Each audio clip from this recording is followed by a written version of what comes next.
Okay. This is the bike, 113 cubic inch. Just finished building it. Me and my son John.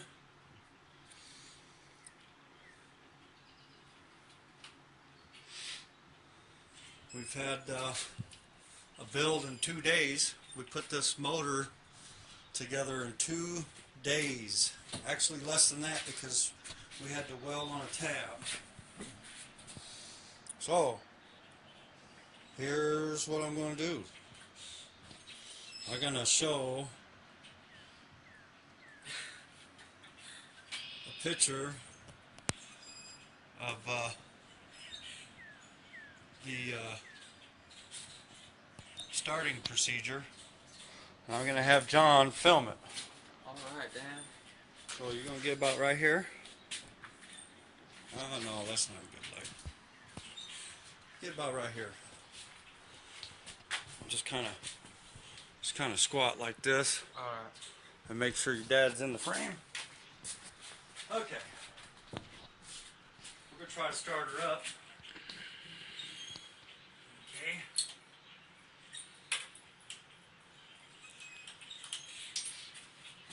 Alright. Choke on this.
Flooded her out a little bit, but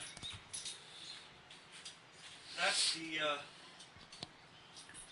the start.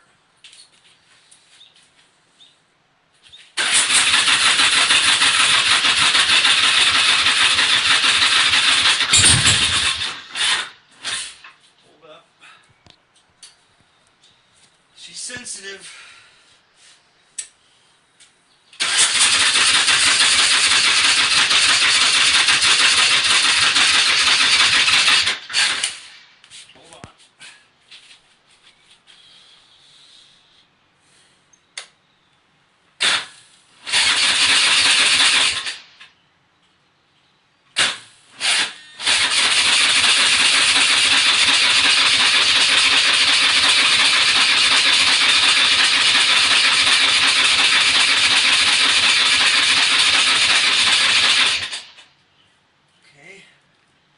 Got her flooded out, so we're going to have to wait.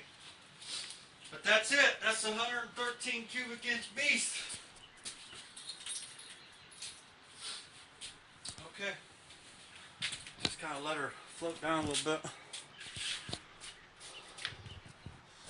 4 minutes, huh? Yeah. Go in there and get the Tums. Alright. Ask Amy.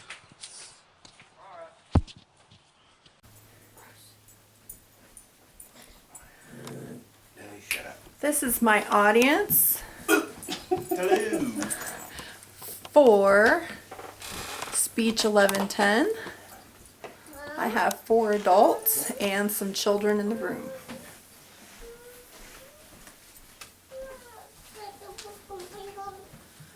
This is my journey from student to teacher. A famous quote from Socrates is, "I cannot teach anyone anything, but I can only make them think." I'm fortunate to have had many influential teachers in my life who didn't simply try to pour knowledge into my head, but rather sought to make me think. Today I would like to tell you the story of how 3 educators from high school, community college, and university not only inspired me to think, but also instilled in me a love of learning that would lead me to pursue a career in teaching myself. Most of my early classes and teachers are difficult for me to remember because they came into and out of my life quite uneventfully. It wasn't until late in my secondary education that I recall feeling challenged to question the material we were presented with. So my academic journey really began in high school with my English literature teacher who first introduced me to the idea of critical thinking.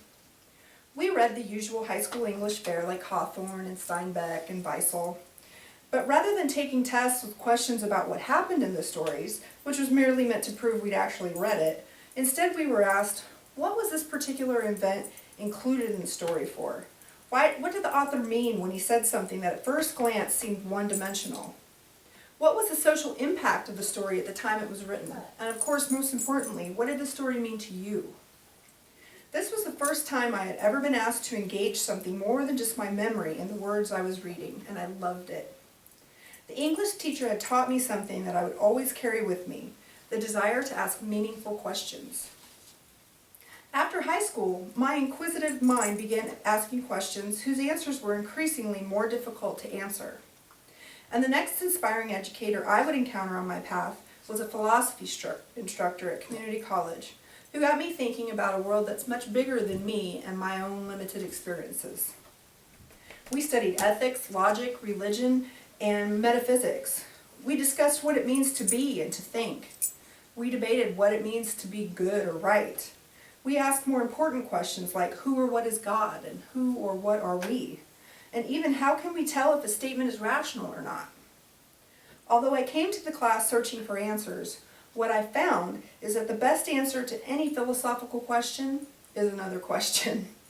At the end of all our searching, we find more questions than answers, but I found the process of discovering new questions still somehow satisfying.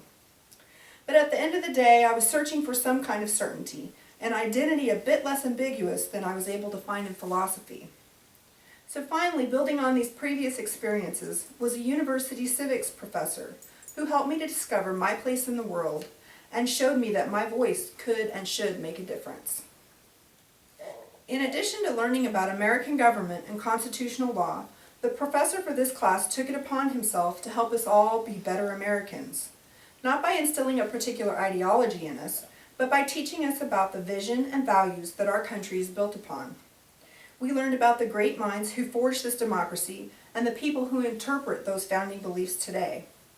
It was his goal not to tell us what to think about American culture, politics, or policies, but rather to inform us of the beliefs that supported our country's birth and how that has changed over time and the important obligation that we all have of being engaged and aware of just what it means to be an American.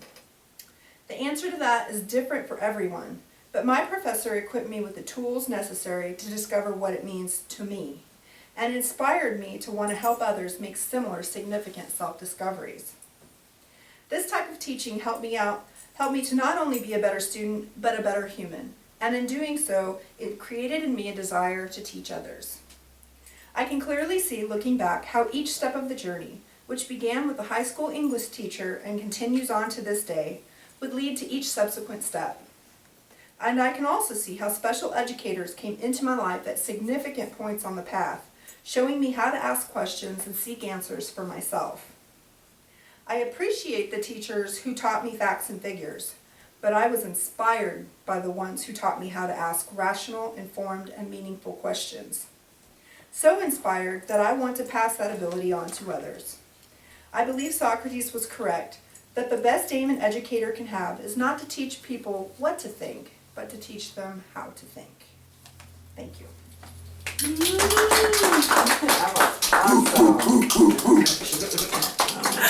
was awesome.